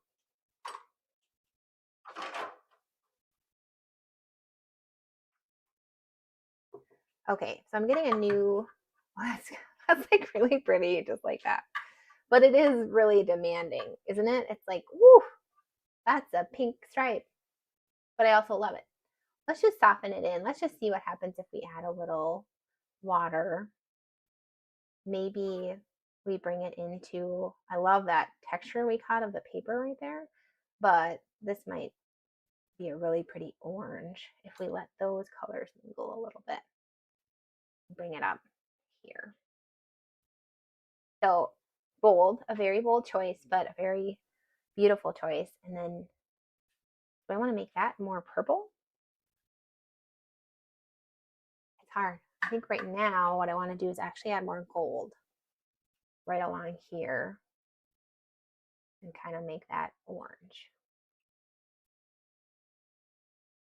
Pop that up into that. So it's carrying along some of that pink. While I'm here, I'm going to glaze a little bit more gold over here, kind of balance that out a little bit. I got so distracted by this, I kind of lost my opportunity to do some techniques over here. So I'm a little bummed about that, but just seeing if I can catch water resist. Oh, we got some water resist right there. Okay, that looks kind of cool. Nice. Watercolor. It's just, oh, it just does so many things. All right, softening that gold we just popped in a little bit. Nothing too crazy. That's so pretty. Where else do I want to pop that gold? All right, let's buffer.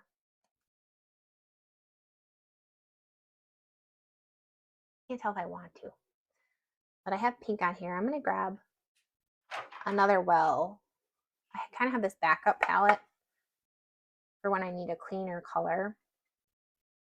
I'm going to mix up a heavy, beautiful, kind of blue, heavy on the blue, purple, and see how that looks if I pop that in. Now I kind of feel like I'm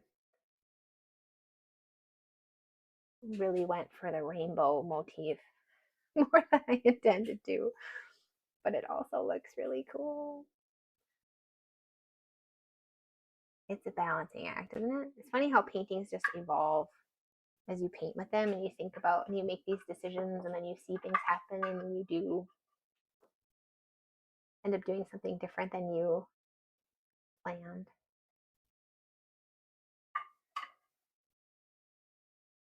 That is so beautiful though. I want to pop in this really beautiful blue purple. I'm almost kind of glazing a little bit. Oh, I don't want to cover that up. Be pretty. Cover it up a little bit.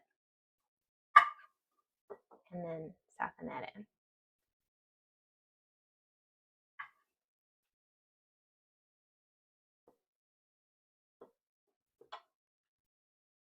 All right, well, very bold choice, but I do really like it.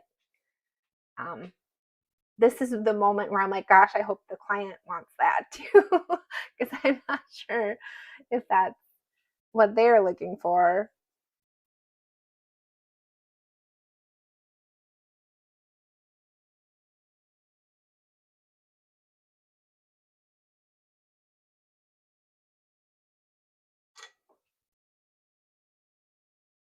Really, really pretty though. Kind of covering up the gold that we worked hard on. But I also really like what's happening. So it is what it is. It's hard to balance that value and color with the things that the watercolor did that you don't really want to lose. It's tricky.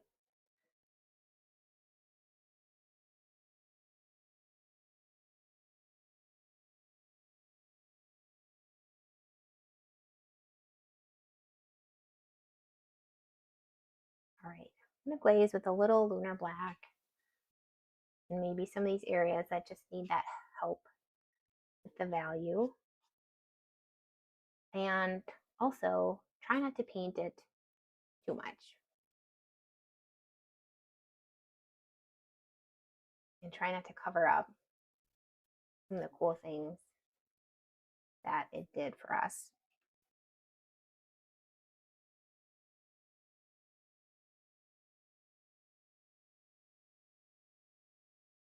Sometimes I love when I have like almost like this muted black and white area and then a punchy color area. Can look really, really cool.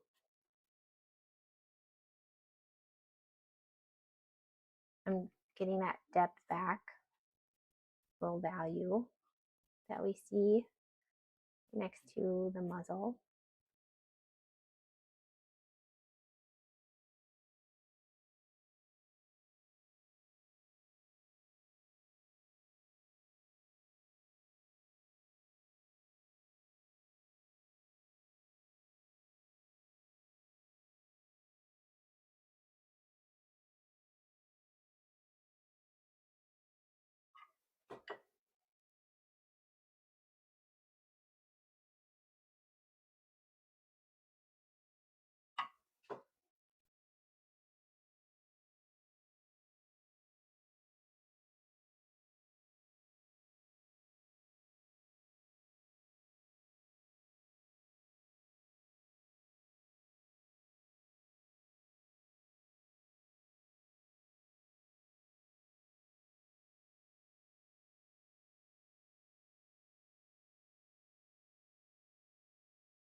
It's just crazy. It ended up a lot more colorful than my original plan. I doesn't really like it though. It's just wild. I'm gonna grab some pink kind of glaze, a little wash right on the bottom. Emphasize that it's kind of a mix of quinacridone pink and opera pink. This is kind of what I have in that well right here. Wanted it a little bit darker and a little bit more cohesive. Oops, wow, I got a lot of color right there. I'm gonna grab, kind of mix it with the rust too.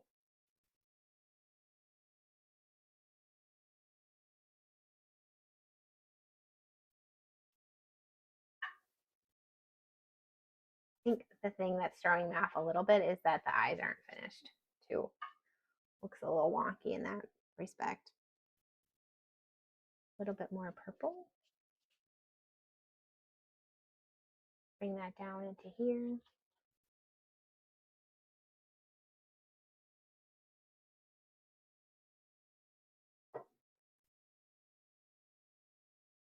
This is kind of like a blue purple. Has the ultramarine blue in there.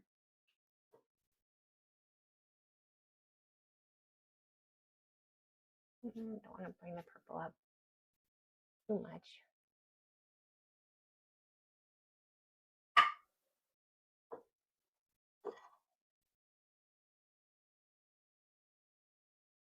I think that's plenty of color. We get it. I get it. I understand. So value wise, what do we think? Or do you think we're in a good place with the depth and the value? I really, really like.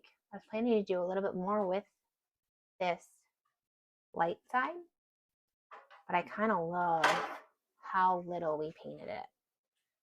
That the viewer now has to kind of do a lot of contemplation and looking to fill in this portion of the painting. Softening it a little bit into the white shapes, but nothing too intense. I think that's so pretty. And then do I want to soften a little bit around here? But I really, really love it. The other thing is, since we've kind of already done most of the glazing, would just be to soften these white shapes. I'm just doing that with water only, bringing a little bit of that color into those white bits so that they're not too distracting, not too harsh.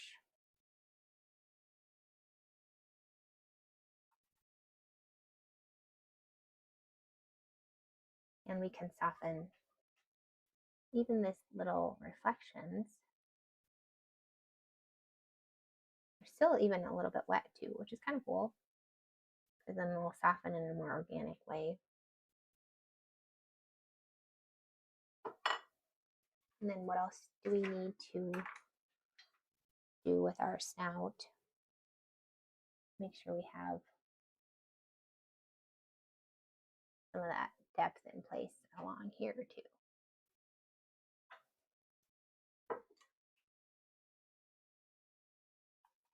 So I think you can probably see why it's pretty easy to overpaint black animals. They're just really fun painting, and deciding on colors and adding all that color too. Just gorgeous. It's really fun. Smoothing out some of that greener brush.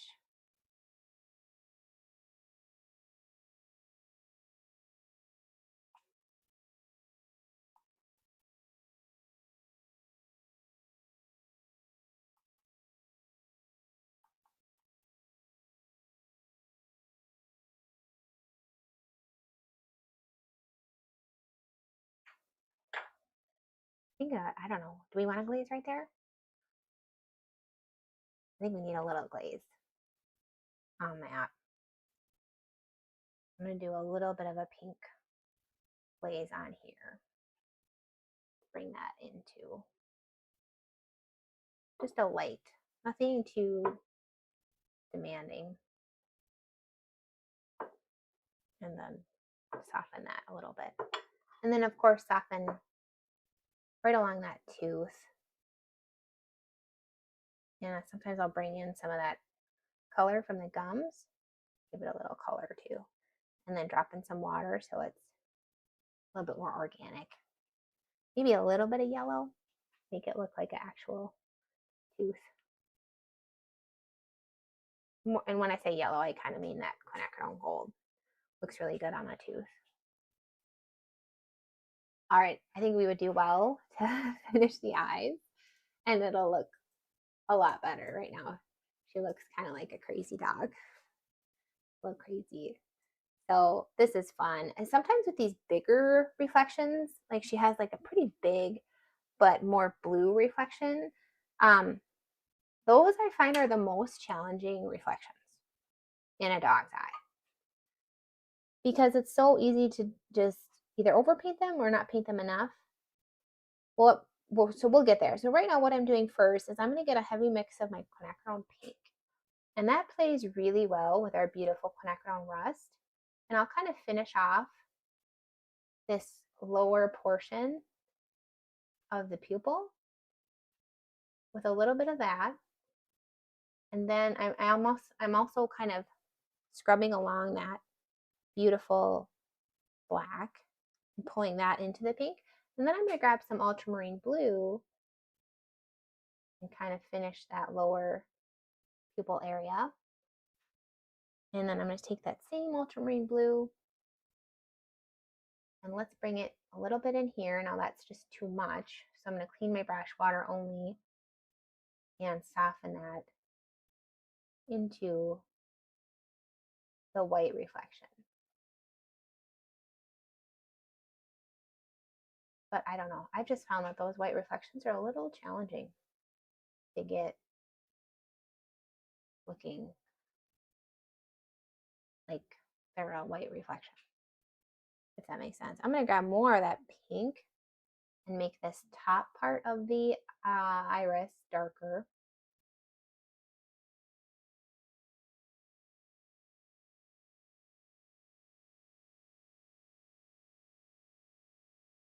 Maybe bring some of that pink down here. Soften that into the iris a little bit.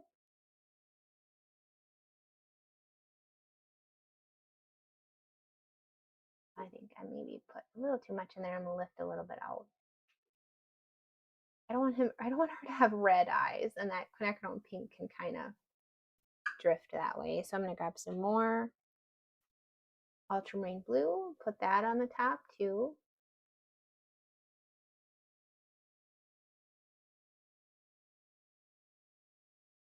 Make sure I really get that depth in there. It's really, really beautiful. And maybe a little bit more pupil. So it's kind of a balancing act of saving that reflection, but also making it dark enough that it looks like an eye and not just a big white reflection. I'm going to put a little bit more along the bottom edge. So at this point, my brush kind of has all the colors in it. But I'll clean it off and then soften in some of that we popped in there.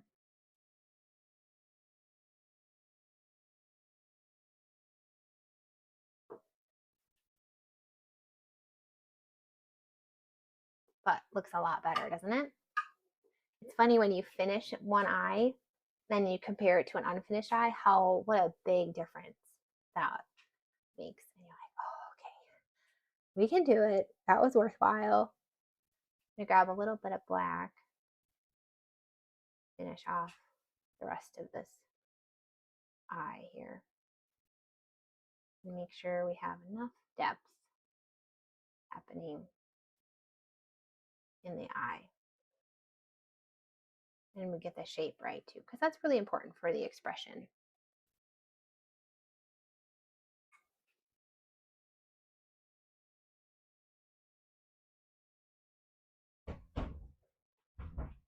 I do love a little bit of color. So I'm going to grab that quinacridone pink and pop that in that dark part of the eye too. And we can even bleed that into that white part of the eye so it's not so harsh. Right there.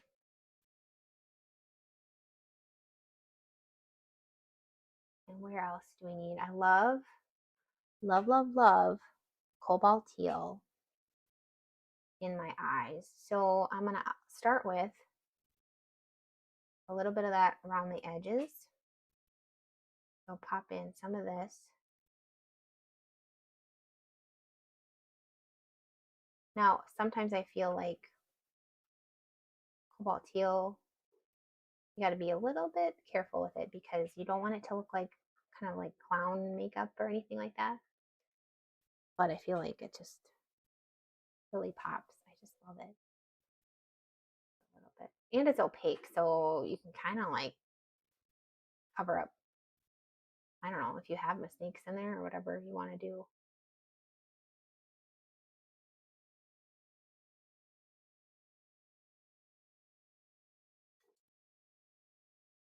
And lift it out a little bit so it's not too dark. And then I love to put a cobalt teal reflection in the eye. So where would that look good? I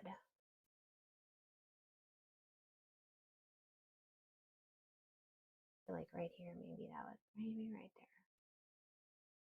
I'm kind of guessing, you guys. I don't know. Your guess is as good as mine. I like that though. All right, that worked. I want to pop a little bit of color into that reflection right there so it's not too intense.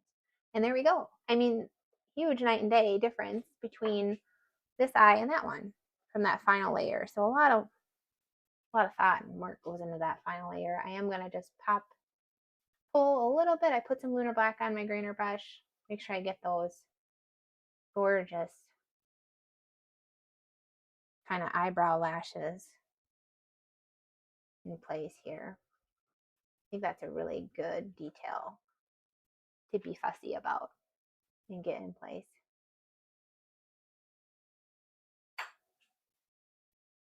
Oh, fun. I love that.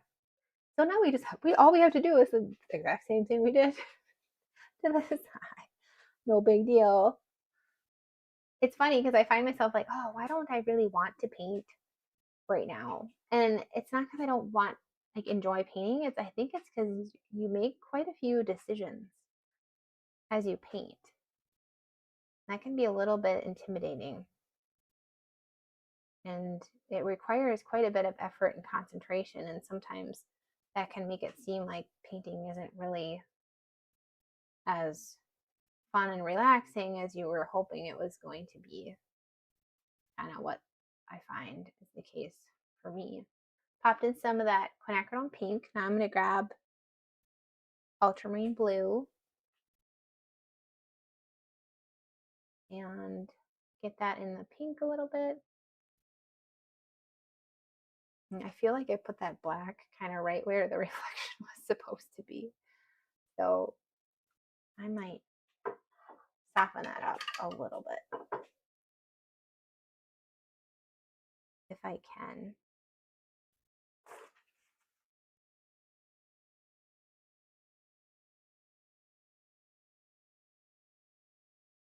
I'm just scrubbing that out and hoping that maybe I can make that more of like the blue part of the reflection instead.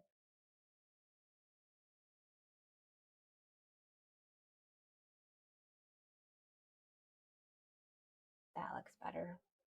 Pull some of that color around.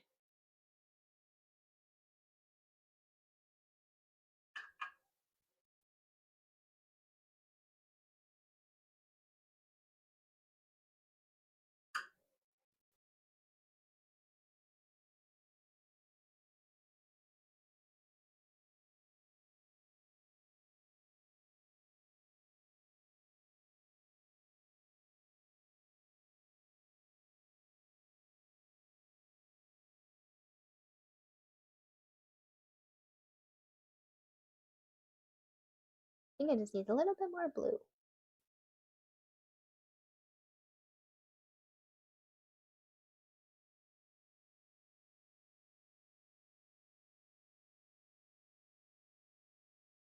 And soften that into that pretty reflective area. Now I'm going to grab some more of our rust and make sure my eye is still dark enough. Kind of blending that pupil in there too.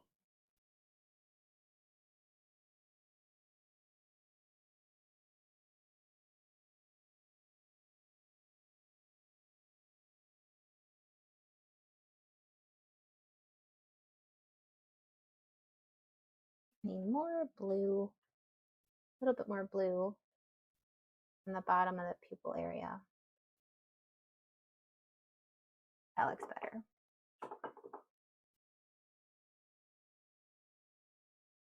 All right, and then I'll grab some of that beautiful pink and finish out this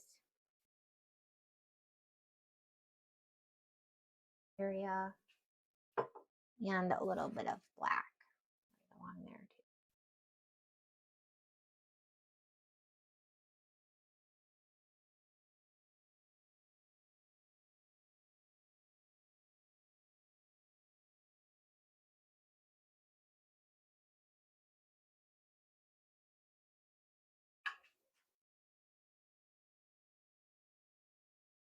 So it's quite fussy. It's kind of a lot of fuss, but it's so worth it. Get that in place. And then I'll grab my beautiful cobalt teal that we were talking about and pop that along the parts, lower eyebrow area, and then maybe along that bottom edge a little bit too, and soften that in.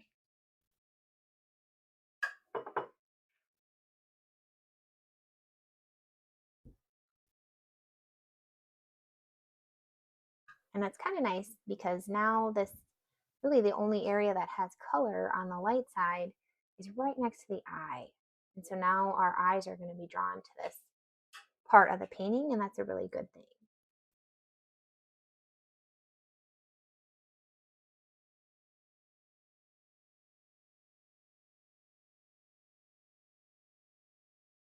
And I could take my grainer brush, make sure that these eyebrows look really, really good, these eyelash areas, without painting them too much. Maybe coming in and doing a little bit over here too. Oh, that's so pretty. I really like that. So what a big, wonderful difference a little bit of fussiness can make. I'm going to grab one more nice heavy mix of cobalt teal and pop that in. Where do I want that? I kind of want it up here, I think, in the reflection area of that eye.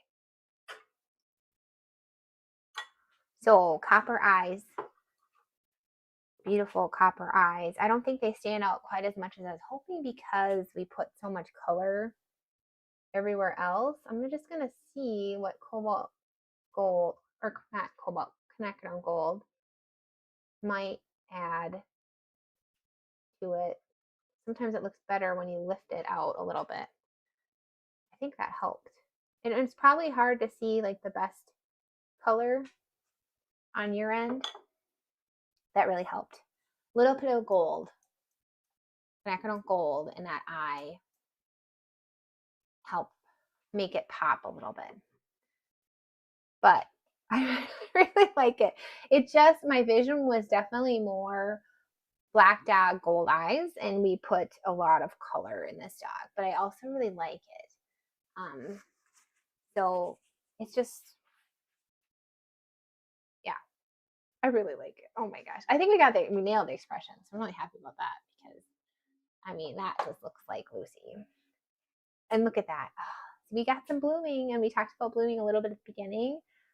That is so pretty. I think it's because the water pooled at the bottom, and then as it dried, it just kind of pushed that pigment out, and it's just so pretty. It's so gorgeous. So the nose, normally I would have to kind of lift a little bit more and soften a little bit more on the nose, but boy, this really just did some beautiful things. And I might soften a little bit by bringing some of that color into those white areas. A little bit of color there. That's it. Isn't that easy? That's just kind of nuts. So that would just bring us to whiskers, and very minimal, nothing major. I don't want to do too much. We already scraped a good amount of whiskers. She does have like those eyebrow whiskers, so you could kind of play around with that a little bit at the top.